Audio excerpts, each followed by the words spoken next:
therapies. And I'm always told that outside therapists cannot enter the building.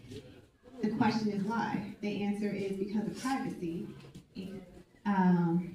I call BS on that every time because they're mandate reporters, they have ethics training, and they're covered under the HIPAA. So I don't understand why him plus other students cannot receive services that we are providing. If you're constantly telling me that you're understaffed and I'm providing someone who is more than capable of giving these services and can possibly help that teacher who is under duress in the classroom, what are you going to do, or what can you do, or think about how you can advocate and help me as a parent, not just be a squeaky wheel, but get those services for those students who need it, because at the end of the day, I know that my son is going to be okay, but I come to these things because there's other kids that they won't. And we don't want to accept the only option is just be good to my kid when I send him to school.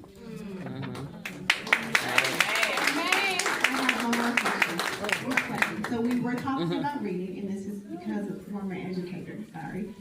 I personally think that you should drive. There's a lot of effort, there are a lot of laws put in place to screen. We know about the screening process that we have for dyslexia.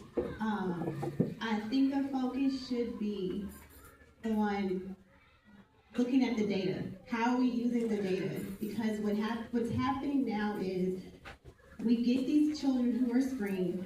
They have, oh, you may have dyslexia, or you're showing signs of dyslexia. So we have, as parents, oh my God, my kid has dyslexia, what do I do, right? So the language and the communication come across as panic to parents when it's like, oh, well, we'll help them, we'll give them extra pull-out time. Extra pull-out time is like, I'm just looking at you longer in the face. Like, there's no real resource when you should be looking at the data. How are we using the data? What are we going to do to drive this data? And going back to the basics, I was telling one of the candidates earlier, I was born in the 80s. It was not an option to not be able to tell time on an analog clock.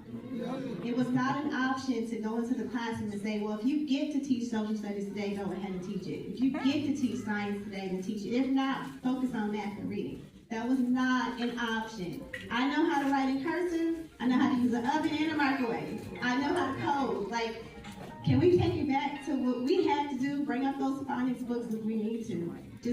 We have to look at the data, and we cannot just look at the test scores, because I know that has to do with funding. We won't get